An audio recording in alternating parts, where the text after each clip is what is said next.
Selamat pagi sahabat Tribuners yang saya hormati dan saya muliakan. Pagi hari ini Tokso luar biasa, donor darah dengan transfusi darah RSUP Haji Adam Malik demi menyelamatkan nyawa para pasien. Ya, sahabat Tribuners, bisnis sebuah perusahaan sehat harus didukung oleh SDM yang sehat dan kita harapkan masyarakat juga semakin sehat ke depannya. Ya, kebutuhan darah semakin meningkat dan pagi hari ini kita akan sharing mengenai kebutuhan darah di Medan, khususnya di Medan, Sumatera Utara. Dan hari ini luar biasa ditemani oleh Ibu Dr. Ida Adayanti, spesialis patologi klinik, konsultan. Nah, terima kasih Bu Dokter sudah berkenan untuk hadir di studio. Iya, terima kasih. Untuk bisa memberikan sharing informasi yang bermanfaat bagi sahabat Tribuners, yang semoga kita akan bisa mendapatkan dukungan yang baik ya. Semoga kesehatan juga semakin meningkat. Ya. Dan di studio juga hadir Pak Samsudin, Sarjana Teknik, ya. Ketua Yayasan Hope. Selamat pagi Pak Samsudin. Selamat pagi Pak Sian. Apa kabarnya? Luar biasa ya. Kalau kita kabarnya harus luar biasa. Luar biasa ya. Oke, terima kasih ya kedua narasumber yang hebat-hebat ini. Kita akan bahas mengenai donor darah ya. Seberapa penting donor darah ini bagi masyarakat Kota Medan dan Sumatera Utara. Bu Dr. Ida, bisa jelaskan sedikit tentang rumah sakit unit transfusi darah Rumah Sakit Umum Pusat ya. Haji Adam Malik. Silakan Bu Dokter. Ya, terima kasih Pak. Ya, ya para pemirsa Tribun, pagi ini saya menginfokan bahwasanya Rumah Sakit Adam Malik kita punya unit transfusi darah itu sejak tahun 2007. Jadi sebelumnya kita adalah bank darah rumah sakit. Perbedaan bank darah dengan unit transfusi darah itu, kalau bank darah kita hanya meminta darah kepada UDD PMI, kemudian UDD PMI akan memberikan darah ke kita dalam mingguan atau bulanan, kemudian itu yang kita berikan kepada pasien. Karena kebutuhan darah di rumah sakit kita sangat tinggi untuk pasien operasi, pasien-pasien kanker, pasien talasemia, pasien-pasien emergensi di IGD, maka kebutuhan darah kita semakin meningkat. Sehingga pada tahun 2007 itu Ibu Menkes yang memberikan SK unit transfusi darah kita. Jadi kita adalah unit transfusi darah, kita berhak mengambil darah kepada seluruh pendonor, baik di rumah sakit atau kita keluar. Nah, untuk unit transfusi darah Adam Malik, kita tidak ada batasan wilayah seperti di UDD PMI. Jadi kalau UDD PMI ada UDD PMI dari Serdang, wilayah kerjanya dari Serdang, UDD PMI Medan gitu. Nah, kita UTD Rumah Sakit Adam Malik punya Kemkes, kita tidak ada batasan wilayah. Jadi kita pernah mengambil sampai ke Kisaran, kemana saja yang mau bekerjasama dengan kita. Kita prinsipnya adalah donor darah sukarela. Pasien yang membutuhkan itu dari terakhir kita hitung, itu paling banyak adalah pasien-pasien nomor 1 pasien bedah, Pak. Nomor 2 itu pasiennya adalah pasien dari bagian penyakit dalam. Nomor 3 pasien anak, dan keempat adalah pasien-pasien obgyn.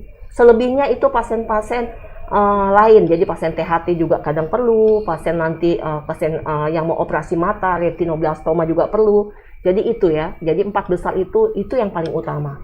Terus kebutuhannya berapa? Kebutuhannya sebelum pandemi itu kita 2.500 sampai 3.000 per bulan. Nah, tahun 2020 berkurang, hampir 50%. 2021 sudah mulai naik, tapi masih juga berkisar antara 1.500 sampai 2.000. Sekarang, tahun 2022 dari Januari sampai ini sudah mulai semakin meningkat. Jadi kurang lebih 1.700 sampai 2.500. kebutuhan darahnya. Sebulan. Sebulan ya, Bu Dokter. Itu 2.500 kantong 2 kali 250 cc ya? 350 cc. 350 cc iya. Ya.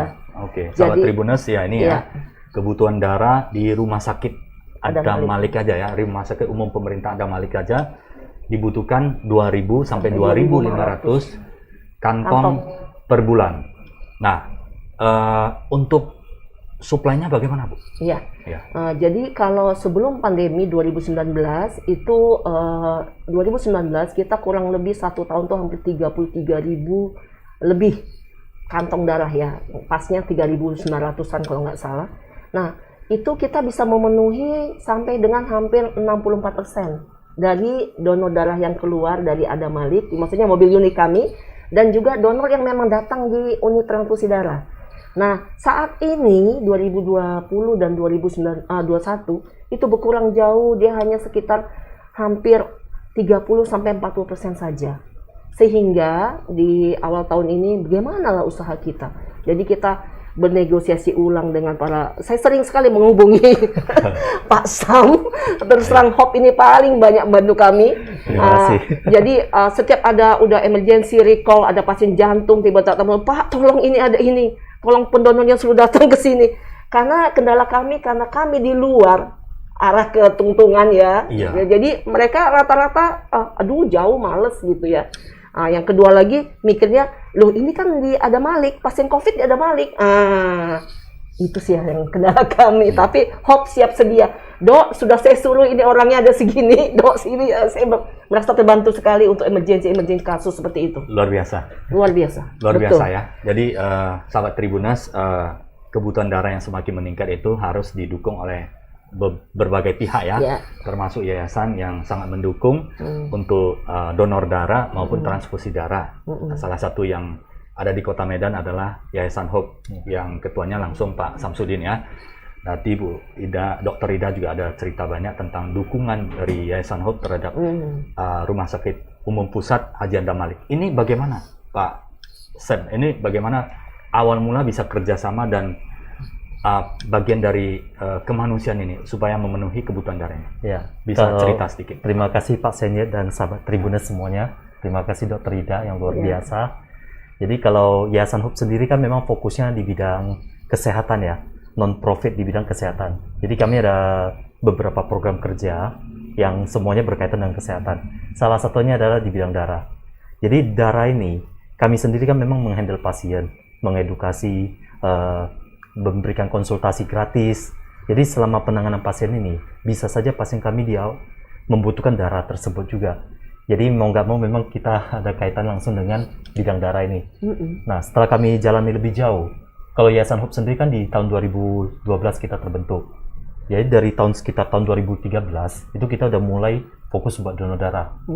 Nah kami sadari, masalah darah nih, setiap tahun dan tahun-tahun berikutnya lagi, itu makin banyak terus gitu. Tidak ada pernah turun gitu kebutuhan darah ya, dan itu naik terus. Kalau bukan kita, siapa lagi yang akan bantu pasien-pasien tersebut? Dan biasanya kalau pasien udah butuh darah, itu artinya udah urgent. Dan kita berlomba dengan waktu. Jadi kebutuhan darah itu memang sangat banyak.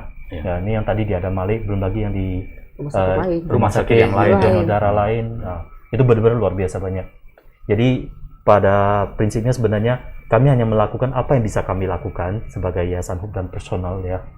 Karena masalah ini bukan masalah ibaratnya tanggung jawab pihak tertentu, bukan. Tapi harus didukung oleh masyarakat semuanya. Termasuk awareness ya. Pengetahuan tentang transfusi donor ya. Karena kami yakin dengan seperti kegiatan kita saat ini live ya, kita bagaimana bisa mengedukasi masyarakat, Tribuners semuanya, bahwa donor darah itu sebenarnya sehat, baik, dan banyak membutuhkan gitu. Ini menarik. Pak Sam, dengan Rumah Sakit Umum Pusat Haji Adam Malik ini sudah berapa tahun ya kerjasama? Kita udah cukup lama. Udah cukup lama ya? Mungkin terhitung lagi ya? Dari awal donor darah pertama kali waktu tahun 2013 kita buat, mungkin kita udah kerjasama. Udah cukup lama. Karena kenapa kami sangat antusias kerjasama dengan UTD Adam Malik ya? Dikarenakan Adam Malik itu kan rumah sakit yang tipe A ya. Nah, di mana pasien-pasien yang kondisinya udah berat semuanya, itu dirujuk terakhir di rumah sakit tipe A ini. Jadi tingkat kesulitan paling tinggi ya? Tingkat kesulitan tinggi, paling parah, yang pihak lain nggak bisa menolong mereka lagi, semua dikirim ke sana. Ya akibatnya memang UTD-nya sendiri menahan tanggung jawab yang sangat luar biasa. Betul. Dan dokter-dokternya juga luar biasa semua ya. Betul. Dokter-dokter terbaik semua. Salah satu dokter semua ya. Kumpulan dokter terbaik semua di sana. Dan di UTD itu operasionalnya 24 jam, itu nggak ada istirahatnya. Jadi harus didukung karena tingkat urgensinya tinggi, kecepatan juga harus tinggi ya. Dan apa kita yang dilakukan dengan Yayasan waktu Hope selama ini, Pak Samsudin, untuk mendukung rumah sakit Adam Malik? Jadi dengan Adam Malik sendiri kami ya selain UTD memang kita ada kerjasama dengan beberapa dokter juga di rumah sakitnya. Tapi khususnya di UTD itu kita kerjasama dengan sangat baik, di mana komunikasi itu harus bagus, harus lancar. Soalnya kalau yang namanya kebutuhan darah itu kan berlomba dengan waktu. Jadi kalau kita udah saling kenal, komunikasi dengan bagus, tahu prosesnya itu semua, itu akan cepat. Jadi yang bisa kita lakukan adalah pertama-tama mengedukasi masyarakat bahwa unit transfusi darah di Haji Adam Malik itu sebenarnya sangat safety, sangat aman untuk kita ke sana donor darah secara langsung.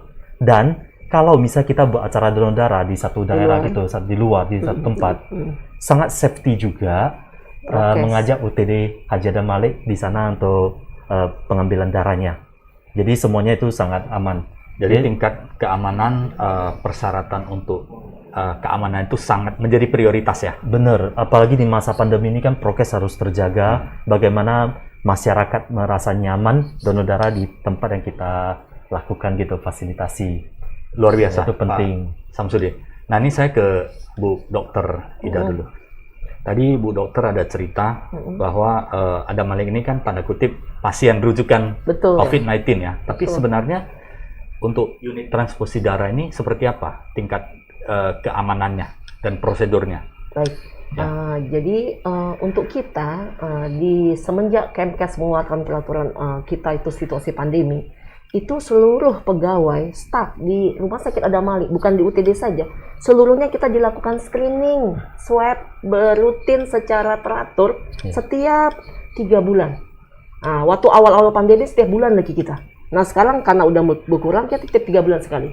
Jadi kalau untuk petugas analis kami dengan dokternya semua, itu secara teratur namanya udah diatur gitu ya. Ini jadwalnya si ini keluar, jadwal ini keluar. Jadi dia nggak bisa nolak kalau dia kata memang dia sembunyi, dia positif, dia nggak akan ketahuan. Nggak ketahuan maksudnya. Dia pasti akan terdeteksi, oh ini positif, isoman. Gitu. Isoman? Langsung otomatis isoman. Dengan peraturan sekarang, isoman sampai hari ke-5, hari ke-6 swab lagi ulang. Kalau dia negatif, masuk. Hari ke-6 dia masih juga ada positif, lanjut sampai hari ke-11. Hari ke-11 baru dia boleh swab dan masuk. Setelah aman baru masuk melakukan kegiatan. Jadi kalau untuk petugas sendiri kita rutin swab. Jadi nggak usah takut, pegawai kita semua tuh kalau dia udah keluar berarti dia sudah screening aman, negatif gitu, reaktif ya, non reaktif. Kemudian untuk di lapangan kita selalu mempersiapkan untuk prokesnya, jarak pendonor itu diatur, kemudian dia pakai juga antibakteri untuk setiap dia yang mengerjakannya, antivirusnya juga kan. Kemudian juga dia pakai masker, hand wrap. Padahal pada awal pandemi malah pakai hazmat mereka pergi donor.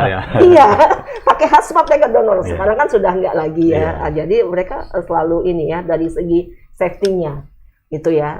Jadi ya nggak usah khawatir ya kalau donor di luar dengan kita ya. Mudah-mudahan walaupun ada juga fase-fase dia belum menunjukkan infeksius, ya kan? Tapi itu kita selalu rutin kita dilakukan swab untuk pegawai. Untuk memastikannya. Untuk memastikannya. Nah, kalau untuk posisinya di UTD sendiri di Rumah Sakit Adam Malik, itu sebenarnya nggak usah takut. Ruangan COVID itu di ruang perawatan tuh di belakang gitu ya. Kita UTD itu mungkin Pak Sam udah pernah ke tempat kita. Jadi UTD kita tuh di depan. Begitu masuk instalasi rawat jalan, itu sebelahnya langsung UTD, ada tulisannya untuk transfusi darah. Nah, begitu masuk, kita nggak ada kontak dengan pasien-pasien COVID. Pasien COVID itu di belakang, di ruang rawatan, di ruang isolasi. Dia benar-benar dijaga ya, Bu? Dia di depan, gitu ya. Bahkan gedungnya beda ya? Gedungnya sendiri dan sangat steril ya? Kalau sterilnya, orang casing yang terus melakukan. Teruslah SOP-nya ya? Iya, di cleaning selalu dilakukan. Setiap kali ada riwayat umpamanya bulan lalu ya, ada salah satu dokter kita juga, itu ketemu swab-nya positif, itu langsung di cleaning. Jadi cleaning service itu melakukan deep cleaning setiap ruangan gitu. Jadi SOP-nya sudah ada, Pak. Ya, jadi sahabat Tribuners ya, ini dari penjelasan dari Ibu Dokter Ida mengenai gambaran Rumah Sakit Umum Pusat Haji Adam Malik ya, khususnya untuk unit transfusi darah, ini sangat steril ya. Dengan prosedur untuk cleaning dengan teratur, dan jikalau ada yang ada indikasi langsung disterilkan ya. Untuk petugas medisnya, dokter, perawatnya juga dilakukan swab secara berkala, 3 bulan sekali rutin, dan itu tidak bisa ngelak karena sudah ada SOP rutin, apalagi awal pandemik setiap sebulan. Sebulan. Dan ini pandemik sudah mulai berkurang, itu 3 bulan. Jadi dari segi prosedural, tim dan dokter yang pengawasan itu sangat aman ya. Jadi sahabat Tribuners, Bapak Ibu yang saya hormati, saya muliakan, donor darah, transfusi darah di UTD RSUP Haji Adam Malik itu steril dan aman bagi sahabat Tribuners ya. Dan ini sangat penting untuk dilakukan karena tugas mulia ya, salah satu tugas mulia untuk dapat menyelamatkan para pasien ya. Kemanusiaan sangat penting ya, kita hidup di dalam sosial masyarakat, kita harus saling mendukung, apalagi yang berkaitan dengan kehidupan ya. Mari kita dukung, selagi masih kita berbuat yang terbaik, berbuatlah yang terbaik ya. Iya. Nanti akan dihitung ya kan, seberapa kan ini di dunia ini kan dihitung ya, Bu Dokter ya. Buatlah baik, berkontribusi kepada sesama, catatan amal, semoga mendapatkan yang terbaik lah ya. Iya. Ini mengenai transfusi darah, tim itu seberapa profesional ya, Bu? Itu tim dokter, bagaimana? Kan itu ada prosedur-prosedur ceknya ya, Bu Dokter ya. Betul. Jadi di kita ini di unit transfusi darah Rumah Sakit Adam Malik, kita ada 3 orang dokter. Itu dokternya adalah dokter spesialis patologi klinik, konsultan transfusi darah 2 orang, yang satu konsultan nefrologis. Jadi kita sudah konsultan semua ya. Kemudian untuk analis-analisnya itu ada sekarang ini jumlahnya 16 orang. Memang masih kurang karena kita juga sudah meminta SDM untuk penambahan tenaga teknisi transfusi darah. Jadi sesuai dengan Permenkes, kedepannya dia di UTD itu dia adalah teknisi transfusi darah. Jadi kita sudah minta dan kebetulan tahun ini ada CPNS kita dapat 1 gitu ya. Nggak apa-apa perlahan tapi yang penting ada penambahan. Nah, kalau dibandingkan dengan UDD di PMI, tentu jumlah kami jauh lebih sedikit dibanding mereka. Karena mereka terbentuk duluan, kemudian mereka juga besar gitu ya. Mereka mungkin ada puluhan sampai ratusan orang. Nah, kita dengan jumlah segitu kita selalu rutin. Jadi kita di program di laboratorium itu harus ada program namanya pendidikan berkesinambungan untuk analis dan dokter. Jadi setiap tahun itu ada pelatihan untuk mereka, Pak. Pelatihan tentang bank darah dan juga unit transfusi darah. Jadi mereka selalu diupdate bagaimana sih tentang screening pendonor, MLTD-nya, hepatitis B segala macam. Bagaimana tentang melakukan pre-transfusion testing. Itu mereka ada selalu. Nah, tahun 2021 kita lakukan di bulan Agustus. Nah, itu bisa dilakukan lokal atau juga yang nasional. Nasional itu biasanya pakai ini ya. Zoom lah sekarang ini. Ya. Teknologi juga ya, Bu. Zoom juga, jadi betul. Jadi itulah. Jadi kalau terlatihnya mereka sudah sangat terlatih karena dari 2007 mereka sudah di situ. Kayak Dewi, udah pakar-pakarnya. Saya kenal Bu Dewi di 2013 kan baru Yayasan Hope mulai lebih aktif buat donor darah. Tapi saya kenal Bu Dewi itu udah dari tahun 2010. Artinya memang sebelum Yayasan Hope fokus di bidang darah. Secara personal udah kenal, udah saling komunikasi, saling kerjasama. Jadi udah duluan sama Dewi lah koneknya. Tahun 2010 mulai. Itu kepala analis kami, kepala lab kami juga. Hebat, Dewi itu. Ya, jadi kalau soal terlatih mereka selalu update pelatihannya. Ya, jadi profesional ya, dokter spesialis patologi klinik, konsultan ya, ada 2 ya, ada 2 dan didukung oleh tim-tim yang ada 3 orang dokter. Ya, 3 orang dokter. Ada 3 orang dokter ya, Ya. yang sudah pengalaman dan sangat ahli di bidangnya dan didukung oleh tim-tim perawat juga ya, analis juga yang sangat profesional. Jadi sahabat Tribuners ya, jangan ragu ya, jangan khawatir, bantu untuk transfusi darah di unit di RSUP Haji Adam Malik ini aman ya. Mari kita ya, kalau memiliki kesempatan silakan untuk tujuan kemanusiaan, karena menolong pasien apalagi kritis nyawanya ini adalah sebuah saya kira adalah amal baik yang sangat luar biasa ya, untuk kemanusiaan kita bersama ya. Sahabat Tribuners, ini sangat aman, silakan. Mungkin ada yang belum tahu alamat Haji Adam Malik RSUP. Nah, ini Bu, itu tepatnya di Tuntungan ya. Iya, di Jalan Bungalau nomor 17 ya, arah ke Kecamatan Medan Tuntungan. Daerah Jamin Ginting ya. Jalannya dari Jamin Ginting lurus terus kalau dari Jamin Ginting, tapi kalau dari Selayang dari Setiabudi, nah itu nanti belok ke kanan ya. Dari Selayang belok ke kanan. Dan Jadi sekarang arah sudah ke di Brastagi, nanti Iya. ada pelangnya besar Rumah Iya. Sakit Adamali, masuk, begitu instansi lewat jalan, sebelah kanan tempat kami. Iya. Ya. ya.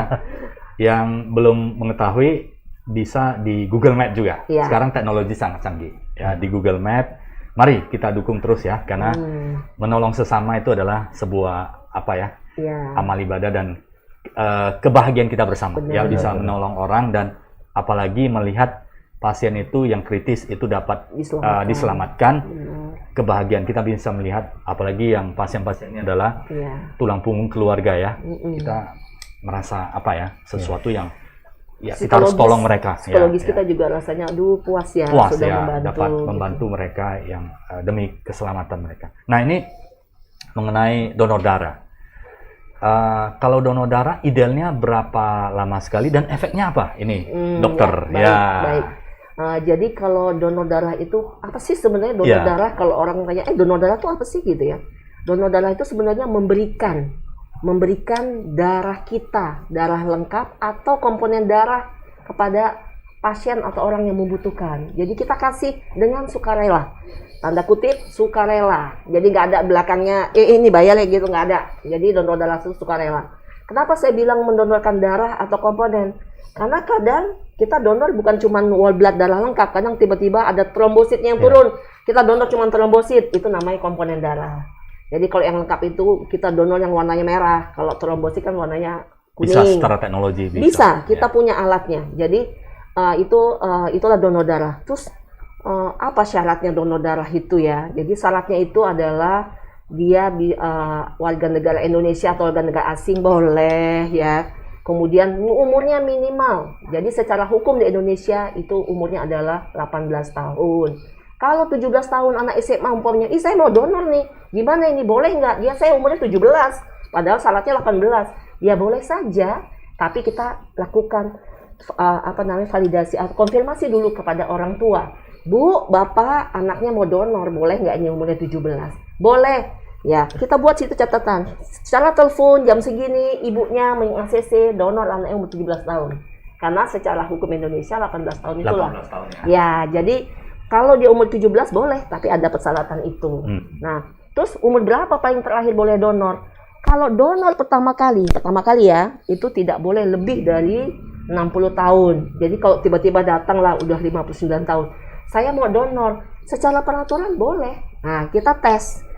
Ini donor berapa? Donor pertama boleh karena dia batasannya donor pertama tidak boleh lebih dari 60 tahun. Jadi kalau dia umur 59 gimana? Ya boleh saja. Kita tes. Memenuhi syarat pemeriksaan fisiknya, HB-nya memenuhi syarat, kita ambil. Tapi kalau batasan terakhir, banyak ada yang umur 70 mau donor 65. Kalau dia pernah donor sebelumnya, is oke, nggak apa-apa. Tapi dites juga. Apa itu yang ditesnya? HB-nya. HB-nya laki-laki harus lebih besar dari 13.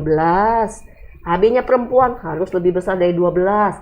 Perempuan tidak boleh sedang haid, hamil, menyusui, tidak sedang minum obat-obatan antibiotik, tidak minum anti agregasi platelet, tidak minum lagi obat demam. Nah, situasi pandemi saat ini, pertanyaan tambahan diberikan kepada pendonor adalah, apakah pernah dari daerah endemis? Apakah ada batuk, demam, pilek? Nah, kalau ada gejalanya itu langsung kita hapus dari daftar pendonor. Mohon maaf ya Pak. Prinsipnya donor ini adalah sehat si pendonor, sehat darah yang diberikan kepada pasien nanti yang diberikan. Jangan nanti nambah bonus dia. Karena dia dibilang, saya ada minum obat demam tapi nggak apa-apa ini saya mau donor. Nggak boleh. Kenapa? Karena demam itu salah satu faktor dari dia window period penyakit MLTD itu. Hepatitis B, hepatitis C, HIV, sipilis, hepatitis B, hepatitis C. Kalau belum 3 bulan belum ada dia antibody di badan dia masih aman-aman aja dia. Antigennya udah masuk juga dia masih aman gitu. Dan itu ada dicek. Dicek. Jadi yang kita cek pada saat dia period ini bisa diketahui darahnya. Bisa. Nah, kebetulan UTD Adamali kita ini kita satu-satunya yang Lengkap. punya alat NAT namanya nucleic acid test pemeriksaannya. Jadi kalau di tempat yang pemeriksaan dengan metode CLIA, itu dia 3 bulan baru terdeteksi hepatitis B C-nya. Di kita dengan pakai NAT ini dalam tempo untuk hepatitis B seminggu sudah terdeteksi. Jadi seminggu Bapak kecucuk jarum yang ada hepatitis B-nya, kocek di kita 7 hari udah bisa kelihatan. Sementara pakai alat yang lain itu baru 3 bulan Oke, kelihatan. berarti sangat cepat ya. Iya, jadi di kita ya dari segi teknologi kita mudah-mudahan kita paling lengkap saat ini untuk pemeriksaan screening MLTD-nya. Sudah diambil donornya, HB-nya cukup, tiba-tiba di screening, hepatitis B-nya positif, langsung kita coret tuh, oh nggak boleh ya, bapak ini nggak boleh donor karena hepatitisnya positif. Jadi itu semua kita lakukan. Hanya kalau dia donor di luar, di lapangan maksudnya tidak di Adamali, itu sampelnya kita ambil dulu. Begitu ambil, kita periksa di Adamali. Nanti kalau dijumpai reaktif, kita telepon by phone, langsung ke nomor telepon yang pendonor.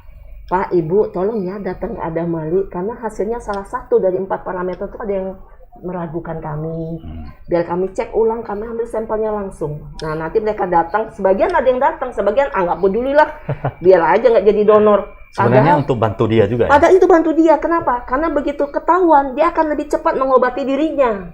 Untuk lebih sehat segera Untuk ya. lebih sehat segera, karena hepatitis B, hepatitis C, HIV, sifilis semuanya ada obatnya. Yang penting udah ketahuan, yuk kita kasih pengantar. Nanti begitu ketahuan memang hasilnya setelah dicek ulang dia positif, kami dokter akan membuat surat pengantar untuk dia berobat ke dokter lanjutannya. Jadi kalau dia kata dia hepatitis B, hepatitis C, langsung kita pengantar ke dokter penyakit dalam. Tapi kalau dia kena sifilis, ke dokter penyakit kulit kelamin.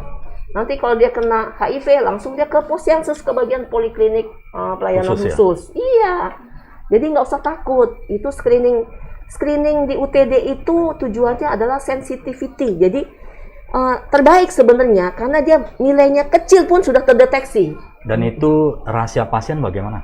Langsung kepada yang bersangkutan. Kita nggak kirim ke Bahkan Hope. kami nggak tahu. Iya. Hope nggak tahu nih kalau Jadi andai kata sangat donor dijaga Hope. ya. Benar, Iya. Sangat dijaga ya. Privasinya. Iya, memang itu donor sudah sangat dijaga. peraturannya. Ya, Harus safety Safety. dan hak asasi manusia. Iya. Saling Gitu. menjaga ya. Dijaga, betul. Dan itu berapa lama ya donor darah itu? Misalnya kalau donor darah kan sudah didonorkan. Artinya ada pengurangan volume darah di dalam tubuh. 350 cc. Iya. Dan itu berapa lama recover Iya, kembali? jadi itu? gini, Ya. sebenarnya volume tubuh kita ini, darah di dalam badan kita ini tergantung berat badannya, tapi rata-rata orang Indonesia ada 50 ya. Nah, itu kurang lebih 5 liter. Kalau 5 liter yang diambil 350 cc nggak nyampe sampai 10%. Jadi nggak usah takut. Begitu selesai donor, minum aja ini Aqua ini yang 600 cc. Formula sirkulasinya akan kembali lagi. Oh. Jadi nggak usah takut menunggu 1 hari, nggak ada. Udah 1 makanya biasanya kan selesai donor kita kasih Air ada minum hangat. apakah air mineral, ya. apakah susu, itu Ya. jumlahnya pasti minimal antara 200 sampai 1 gelas 300 cc kan. Minum aja, Pak. Supaya kandungan cairan tetap. Iya, karena yang bikin dia agak oyong itu sebenarnya kalau yang donor pertama, aduh oyong selesai donor itu sebenarnya kenapa, Pak? Ya. Pertama ketakutan, kedua sebenarnya kan volume darah 5 liter nih. Ya. Tiba-tiba diambil 350 Berkurang, cc. ya. Berkurang. Jadi yang masuk ke jantung jadi lambat. Proses oksigen itu penarikan oksigen Jadi berkurang. volume sirkulasi berkurang, ya diganti aja dengan tambah volume kita. Sebenarnya nggak usah ini. Nggak nyampe 15 menit setelah donor minum itu lagi, ya udah yang Sudah penting aman. duduk udah aman. Periode terbaik untuk donor darah, Kalau Bu laki-laki, dokter. laki-laki itu kalau paling sering paling banyak 6 kali setahun dengan asumsi jaraknya tiap 2 bulan. Kalau dulu kita tiap 3 bulan sekali karena umur eritrosit 120 hari. Tapi berdasarkan penelitian sekarang itu 2 bulan sudah bisa donor. 2 bulan dalam hal ini 60 hari ya. Iya, 60 hari. Acuannya 60 harinya. Nah, jadi kalau setahun laki-laki bisa 6 kali. Perempuan paling enggak dia bisa 5 kali. 5 kali ya, 5 sampai 6 kali lah ya. Dan gitu. ya sahabat Tribuners ya, ini penjelasan dari Ibu Dr. Ida Dayanti, spesialis patologi klinis, konsultan ini ya. Jadi aman ya, bisa karena darah ini volume dan kita minum dia akan normal kembali. Dan kemudian periodenya untuk laki-laki 2 bulan ya. Untuk perempuan bisa 5 kali per tahun ya. Tapi dengan catatan-catatan harus yang tadi memenuhi syarat disampaikan. tadi, Ya. betul. Nah ini satu lagi Pak, satu Yes, lagi untuk donor trombosit. Ya. Nah, itu Kalau lebih donor cepat. trombosit yang pemakai alat, di kita ada alatnya hemonetik, ada amikus untuk mengambil. Jadi diambil itu hanya trombositnya Itu aja. sebutannya pendonor aferesis. Iya, namanya trombosit aferesis. Nah itu karena umur trombosit 11 hari, jadi dia setiap 2 minggu udah bisa donor. Oh, oke. Nah, jadi kalau untuk donor trombosit itu nggak sama kayak tadi 2 bulan. Iya. Setiap 2 minggu dia bisa donor karena trombosit umur cuma 11 hari. Nah, Dia 11 kan hari siklusnya terbentuk kan lagi. Oke. Jadi boleh ya 2 minggu sekali untuk trombosit aparesis. Oke. Jadi sahabat Tribuners ya, udah jelas ya langsung dari Mudah-mudahan. Dokter Ida Mudah-mudahan tambah banyak Adayanti yang ya. donor. Ini adalah sebuah gambaran pengetahuan secara klinis ya, secara ilmu pengetahuan periodenya untuk laki-laki 6 kali per tahun dan perempuan bisa 5 kali per tahun ya. Dan itu tadi impact-nya secara signifikan nggak ada, tapi itu hanya not more than 10% ya. Kita akan recover kembali dan tadi tidak boleh lewat dari umur 60 tahun. Nah, impact bagi kesehatan lain ada nggak Bu? Misalnya kalau apakah ada impact? Apakah donor darah ini ada yang mengatakan bahwa darah ini perlu didonor sehingga kesehatan, pengaruhnya ke kesehatan bagaimana? Ya, gini. Jadi manfaat ada yang donor, lebih sehat, ada yang mengatakan seperti lebih sehat. Ya. Jadi apakah memang itu benar? Ya. Bu, jadi sebenarnya dokter? manfaat donor itu, Pak. Ya. Pertama, kita jadi tahu pemeriksaan fisik sederhana kita. Oke. Karena secara rutin dia donor, oh tensiku normal. Oh, HB-ku bagus. Karena dicek ya. Karena dicek. Jadi, gratis kok setiap 2 bulan sekali, oh bagus ya. Pertama itu. Terus yang kedua, tahu lagi dia hasil apa? 4 parameter penyakit menular lewat darah. Hepatitis B, C, HIV, sifilis. Itu kalau ke Paramita, ke Prodia, itu udah berapa tuh 4 parameter pemeriksaan imun itu? Mungkin 2 juta rupiah. Ini gratis Ini gitu gratis, loh. ya. Jadi setiap 2 bulan dia tahu, oh aku hebat. Aman nih nggak ada hepatitis. Itu alarm ya, kalau Iya. sebenarnya alarm dini untuk mengingatkan kepada kita Rutin. kita sehat atau mungkin ada sudah Terpapar. terpapar. Maka kita sering bilang ke calon pendonor, ke masyarakat, donor darah itu adalah pengecekan darah gratis. Iya, karena Iya, itu iya. kan diperiksa. Terus yang ketiga apa? Dia menyehatkan fungsi jantung. Kenapa? Tadi itu, Iya. begitu diambil, volume darah yang kita yang kental berkurang kan? Iya. Sehingga dimasukkan lagi cairan, jadi beban jantung, kalau kental darahnya kan jantungnya kuat gitu mompanya. Oke. Jadi beban jantung berkurang. Terus yang Ya. nomor 4 apalagi paling penting? Yang nomor 4 adalah yang paling penting adalah kita, yang mereka-mereka yang donor itu merasa secara psikososial, kita ngerasa kita bermanfaat ya buat Iya, orang. happiness. Terus pertama itu. Kedua, kita di dunia, kenapa?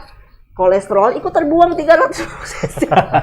Nggak perlu minum obat ya, dikurangi dan Jadi- diketahui. Ya, makanya mereka yang sudah donor, enak ya, enteng ya Ya. lehernya ya. Oh enak ya, tadinya berat, sekarang kok enak. Ya itu Pak sebenarnya. Jadi dia lebih sehat sebenarnya. Itu yang Manfaatnya, pertama. ya. Itu yang kedua lagi apa? Ibarat kayak rumput. Rumput yang tua di atasnya kita potong, tumbuh yang muda yang segar kan? Nah, darah pun gitu. Kita sumbangkan sama orang, 350 cc menyelamatkan nyawa orang. Di kita ini, sumsum tulang kita termotivasi membentuk yang baru, yang lebih muda, yang bagus lagi fungsi oksigennya. Jadi sangat sehat sebenarnya.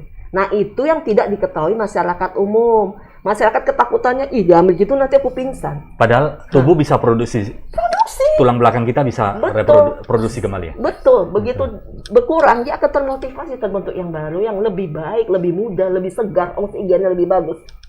Untuk mendukung kesehatan energi kita lagi.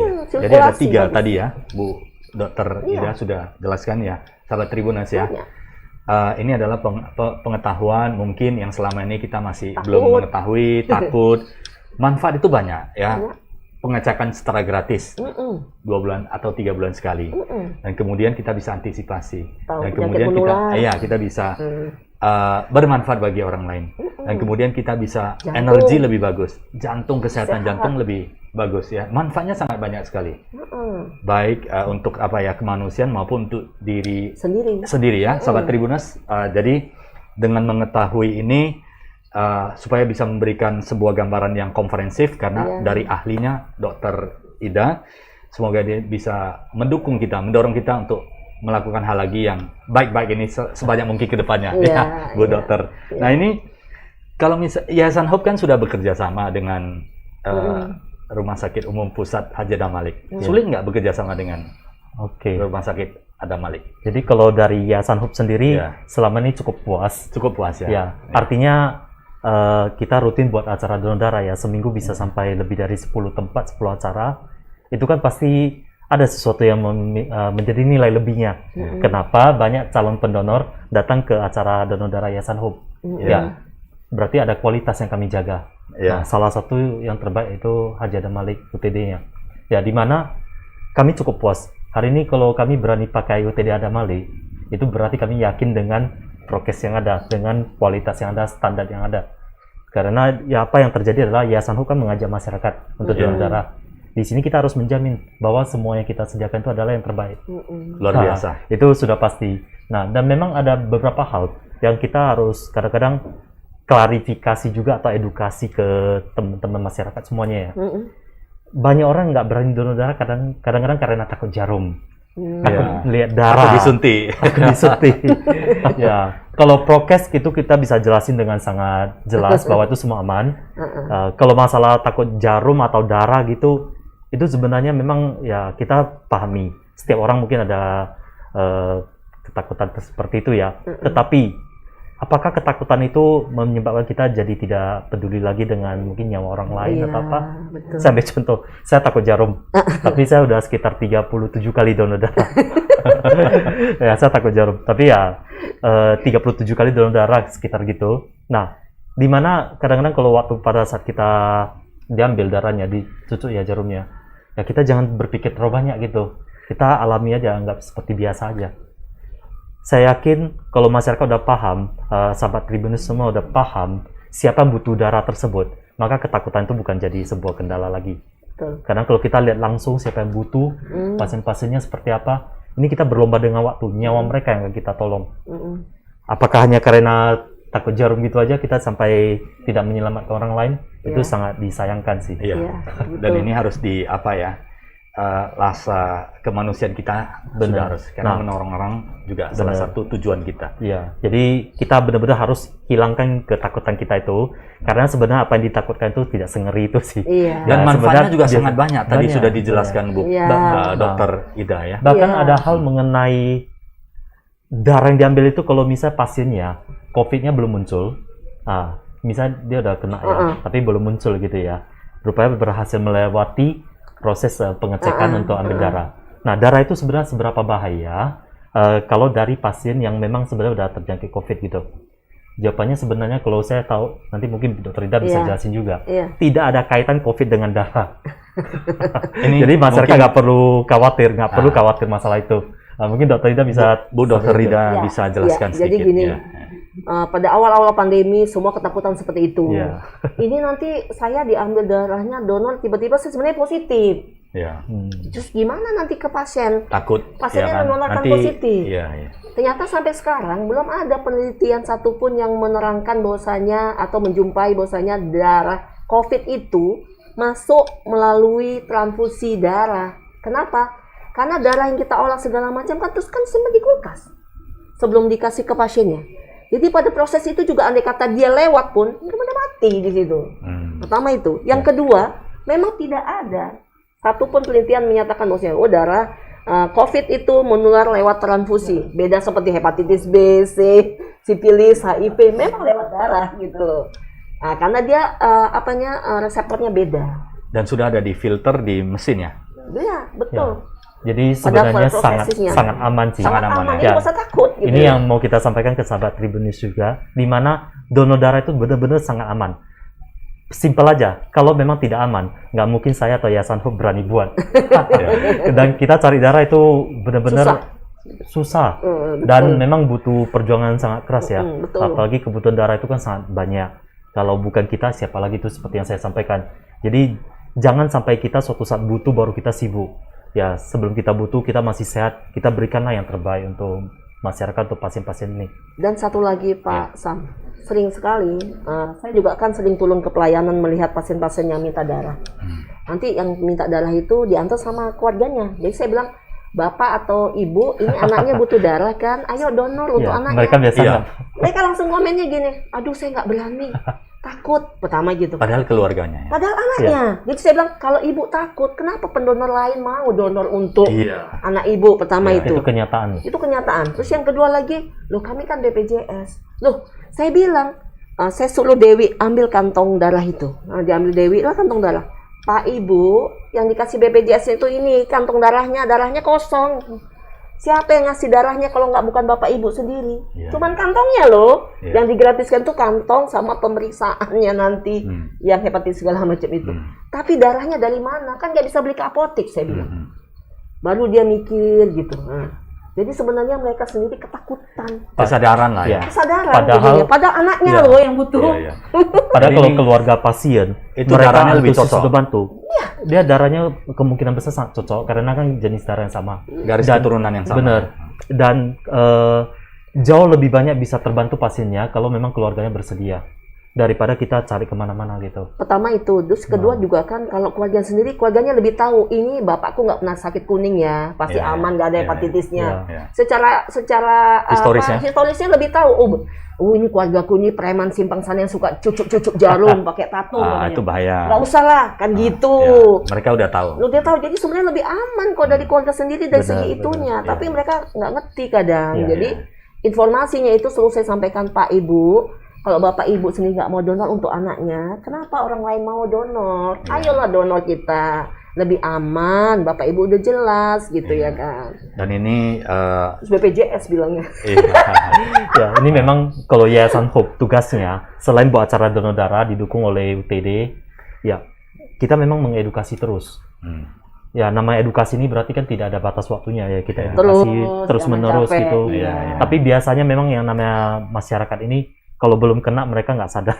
Iya betul. Tapi kita berharap jangan sampai kena dulu baru Jangan, sadar. jangan. Nah, inilah tugas kita untuk mengingatkan seperti live kita itu sebenarnya tujuannya sangat mulia, di mana bisa mengedukasi, memberitahukan, menjelaskan agar masyarakat bisa paham donor darah itu sangat bagus. Dan unit transfusi darah dari Sangat Haji Adam Malik itu benar-benar standarnya sangat profesional. tinggi sekali. Saya sendiri Dokter udah pernah terbaik, kunjungan. mesin terbaik, fasilitas terbaik di sana. Ya. Saya sendiri udah pernah kunjungan, itu luar biasa memang. Dan Dan sangat ini- steril. Dan ini kan bukan hanya Yayasan Hope yang bisa, Ya. semoga ada yayasan-yayasan atau Ya. institusi yang Ya. bisa mendukung. Ya. Ini bagaimana cara kerjasamanya? Semua Apakah sebenarnya terbuka untuk kerjasama? sangat terbuka. Kami senang sekali kalau banyak yang mau mendukung kita karena Ya, rumah sakit Ada Bali itu pasiennya dibilang Pak Sam tadi pasien rujukan terakhir, Ya. pasien yang sudah stadium paling parah lah kalau nyampe ke sana. Seperti andai kata mungkin di tempat lain cuma darah butuh 1, tempat kami tiba-tiba bisa butuh sampai 15, bisa 5. Nggak ada yang datang tuh dengan HB di atas 10, jarang. Rata-ratanya 7, 6. Nah, 7-6 oksigen udah nggak cukup. Jadi mesti berapa minimal darahnya? Makanya butuh sangat banyak. Untuk siapapun yang mau kerjasama silakan. Jadi biasanya kita rutin sama TNI, sama Hope Team, kemudian juga Yayasan Yoham, Smiling Kid. Banyak yang memang mereka terkait juga dengan pasien-pasiennya yang dirawat di Adam Malik, ya gitu ya kan. Jadi oke, kami terbuka. Bahkan sekarang lagi ada Blood Life Foundation Foundation itu BLF itu juga ke kami juga ya. Itu banyak buat pasien thalassemia. Thalassemia semua BLF itu yang membantu gitu ya. Ada juga dari dulu Buddha Suci juga. Iya. Tapi semenjak 2019 itu Buddha Suci nggak lagi ke kami.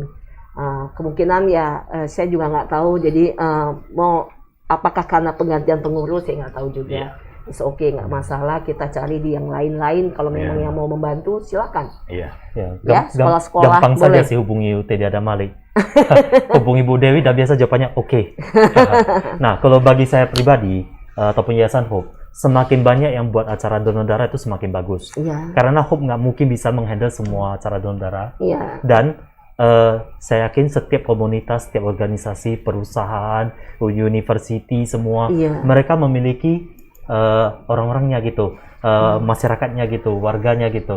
Untuk Jadi yang ya, responsibility bener. untuk Jadi mereka masyarakat sangat potensial untuk bisa menyumbangkan darah. Iya. Jadi makin banyak yang buat makin bagus. Bahkan kalau misalnya ada sahabat Tribun News yang mau buat, silakan hubungi saya atau Pasien Nyet boleh juga, Dr. Ida pun boleh. Bagaimana cara buat donor darah? Buat cara donor darah ya kita akan dengan senang hati jelasin. Ya tidak mesti harus kerjasama Yayasan Hope juga, tetapi kami memang sangat antusias mengajak masyarakat semuanya untuk buat donor darah. Ya. Lebih peduli lah, lebih care. Nah, Dan ini tidak ada no charge. Ya, free biaya. Jangan datang cuman memberikan darahnya gitu ya. Bahkan sering dapat sesuatu lagi ya gitu. Kalau panitianya lagi banyak biasanya banyak juga. Itu sebenarnya sebuah tanda terima kasih kami ke calon pendonor atau pendonor yang luar biasa itu. Mereka sudah hadir di acara donor darah kita, itu berarti mereka udah peduli. Nah, kita harus hargai, luar biasa mereka.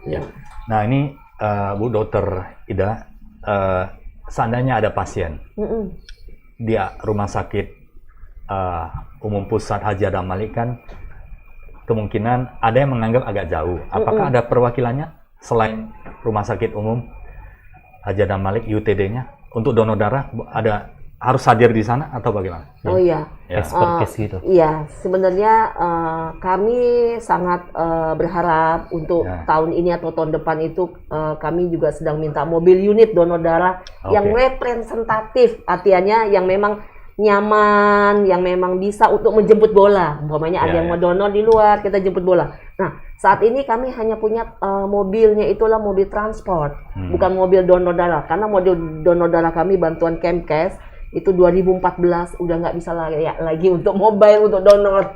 Latihannya sudah ya tidak representatif. Jadi untuk yang memang ingin mendonor, silakan andai kata memang mau ya saat ini terpaksa memang satu-satunya datang ke Adam Malik, ke UTD-nya, karena kita belum punya mobil unit donor darah yang representatif menjemput bola. Nah, itu yang sedang sudah kita minta, dan katanya sih tahun ini katanya itu sudah dianggarkan sama bagian keuangan dan akan diadakan. Saya acukan jempol. Semoga bisa tercapai. Kalau memang terrealisasi, saya acukan jempol. Jadi kami bisa lebih step maju selangkah lagi dalam situasi pandemi ini. Kita bisa lebih bisa menjemput bola di lapangan. Jikalau ada yang ingin mendonasi, boleh itu ya? Boleh. Silakan ya. Ingin membantu Rumah Sakit Adam Malik untuk menyediakan mobil donor darah. Mobil donor darahnya silakan ya, sangat terbuka. CSR, ya. Jadi CSR-nya silakan. Ya. Mari kita dukung ya di dalam bisnis dan segala kegiatan ya, kebersamaan, saling mendukung, kemanusiaan itu sangat penting ya. Jadi saat ini Rumah Sakit Umum Pusat Adam Malik belum ada kegiatan di lapangan karena terbatas di fasilitas ya. Untuk mobil donor. Ya. Sahabat Tribuners, mungkin di antara pendengar ada yang tergerak hatinya dari ekonomi atau perusahaan yang ingin membantu, silakan. Ya, dari CSR-nya. Dari CSR-nya. Rumah Sakit Umum Pusat Haji Adam Malik ini terbuka untuk kerjasama. Ya. Jika ada yang mendukung, silakan ya. Bisa langsung cari ke Ibu Dewi atau Dokter Ida ya. Dan semoga bisa membantu sesamanya lebih baik ke depannya lagi. Iya. Nah, ini tidak terasa ya. Iya. Satu jam sebenarnya masih banyak lagi yang harus kita ceritakan ya. Masih banyak lagi yang kita ceritakan. Tadi ada satu poin yang menurut saya perlu dijelaskan ke sahabat Tribunus juga. Kaitan antara BPJS dengan berapa banyak ditanggung oleh BPJS untuk dana atas. Tadi hanya kantong aja. Ya. Prosedurnya panjang itu. Prosedurnya panjang. Di sini mungkin melalui kesempatan yang ini ya. Karena BPJS sendiri pun peraturan berubah-ubah terus. Jadi pas momen ini mungkin dokter bisa jelasin juga, karena ini penting nih. Ya, jadi sebenarnya untuk BPJS itu all kasus berapa banyak kantong pun itu ditanggung oleh BPJS, karena dia adalah penanggungannya itu bukan per kantong, tapi per diagnosa. Jadi pasien operasi jantung bypass, mau dia pakai darah 3 kantong, 5 kantong, 15 kantong, semuanya ditanggung sama BPJS. Nah, permasalahannya adalah apakah pada saat operasinya itu yang 5 kantong segala macam itu bisa disediakan? Tersedia atau tidak ya? Iya, kalau tidak tersedia, terpaksa pasien kalau di Adam Malik itu membeli dulu ke UDD PMI. Nanti pada saat dia pulang bisa diklaim, bisa dibayarkan, istilahnya reimburse. Duluan dia bayar, nanti pas pulang dia penuhi syaratnya, nanti dibayarkan kembali sama Adam Malik berapa banyak yang dibeli gitu. Iya. Ya. Dan menggunakan momen ini saya mau jelaskan juga, darah itu sebenarnya tidak dijual. Bukan. Biaya yang ditimbulkan dari proses satu darah kantong itu, satu kantong itu, karena prosesinya itu. Ya, untuk kantongannya, untuk pemeriksaan MLTD tadi itu, hepatitis B, C, HIV, sifilis itu. Screeningnya itu, cek HB golongan darah, sama crossmatnya. Itulah biayanya sebenarnya yang satu kantong darahnya, istilahnya BPPD. Biaya pergantian pengolahan darah gitu ya. Benar. Kalau tidak ada, siapa yang ngolah nanti ya? Iya. Kan butuh biaya juga. Butuh biaya itu. Siapa yang mau bayarin? Jadi sahabat Tribunus semua jangan salah. Ini harus clear ya. Bukan jadi berarti diperjualbelikan, tidak untuk menutupi biaya prosesnya ini, karena bagaimanapun lab itu kan butuh biaya dasar ya, yang dan harus aman. Harus aman. Ya. Nggak mungkin darahnya cuma diambil kasih lagi lu Itu kan resikonya besar. Ya. Nggak bisa. Karena proses darah itu rumit, tidak sesimpel apa yang dipikirkan oleh orang awam ya, masyarakat awam ya. Seperti di darah tersebut kan masih ada whole blood, ada komponennya lagi, ada trombosit, PLC, krio, masih banyak itu. Masih banyak komponennya. Jadi tergantung penyakit apa, kasus apa, Butuh kebutuhan apa. Ini banyak lagi yang harus digali. Tapi karena keterbatasan waktu ini, ya kita mungkin akan sambung lagi episode selanjutnya, atau kita akan langsung hadir di Rumah Sakit luar biasa. Pusat Haji Adam Malik ya, untuk melihat lebih jauh lagi tentang unit transfusi darah. Nah ini di akhir sesi ini, kesimpulan atau tips untuk para sahabat Tribuners dari Dr. Ida terlebih dahulu. Iya, jadi prinsipnya hanya buat seluruh masyarakat Kota Medan, para Tribuners ya, tidak usah takut donor, karena prinsip adalah give blood, save life. Ya. Itulah, berikan darah kalian untuk menyelamatkan nyawa. Nah, itu saja. Dan donor itu juga sehat. Ya, tadi sudah dijelaskan manfaatnya banyak ya. Jadi semua everyone happy dan semua orang menjadi sehat dan bisa menyelamatkan nyawa manusia adalah sebuah amanah juga ya. Dan sebuah kepuasan ya kalau kita bisa melihat orang lain itu benar dapat terselamatkan. Oh, satu lagi lupa saya tadi. Satu kali donor itu menyelamatkan 3 nyawa. 3 nyawa. Karena satu donor whole blood bisa jadi PLC, trombosit, EPD. Iya. Jadi satu klien pendonor itu bisa menyelamatkan 3 nyawa. Bayangkanlah pahala kita. Jadi bisa di 3 pasien yang berbeda dan kondisi yang berbeda. Jadi itu give blood, save 3 life. 3 life ya. Dan gitu. Untuk donor darah ya ke Rumah Sakit Umum Pusat Haji Adam Malik, langsung di sana steril, profesional, dokter yang luar biasa yang siap untuk memberikan support kepada sahabat Tribun semuanya. Nah ini terima kasih Bu Dr. Ida Adayanti ya, spesialis terima kasih Pak Sian klinis ya, yang sudah berkenan hadir. Semoga ini memberikan manfaat yang sebesar-besarnya bagi masyarakat Kota Medan dan semoga kita bisa dan Rumah Sakit Umum Pusat Haji Adam Malik bisa menyelamatkan pasien lebih banyak lagi ke depannya. Amin. Dari Pak Samsudin, mungkin ada sesuatu yang mau disampaikan kepada sahabat Tribuners. Silakan. Ya, pertama-tama pasti terima kasih kepada Pak Sianya dan sahabat Tribuners ya, di mana telah mendukung dan bekerja sama dengan baik. Kita sama-sama bagaimana berjuang ya untuk kesehatan yang lebih baik. Ya, salah satu dari program Yayasan HUB sendiri di bidang darah. Ya, kita berharap makin banyak masyarakat sahabat Tribuners yang peduli mengenai darah ini.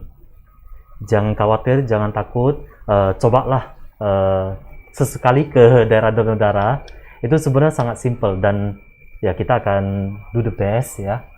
Kita harus paham bahwa banyak yang membutuhkan bantuan kita. Jadi jangan duduk santai-santai lagi. Ayo kita ke unit transfusi donor darah untuk donorkan darah kita. Karena di saat kita lagi diskusi seperti ini, banyak pasien yang lagi tunggu darah. Iya, betul. Artinya sebenarnya sesuatu yang tidak happy ya, di mana kita bisa santai, kita bisa menikmati hidup kita dengan baik, kita harus bersyukur. Tetapi kita harus bisa berbagi juga kepada orang lain rezeki kita. Itu salah satu kesehatan kita dari donorkan darah. Banyak pasien yang lagi tunggu kita. Jadi kita harus peduli. Kita harus peduli. Terima kasih Pak Samsudin, Ketua Yayasan HUB, dan Ibu Dr. Ida Adayanti, terima kasih Pak Sian, spesialis patologi klinis, konsultan sudah hadir memberikan inspirasi dan pengetahuan yang luar biasa tentang donor darah dan unit transfusi darah. Semoga ini bermanfaat bagi sahabat Tribuners. Marilah kita berjalan merangkul bersama untuk kemanusiaan, selamatkan banyak orang nyawa. Terima kasih. Terima kasih Pak Sian. Terima kasih sahabat Tribuners. Terima kasih.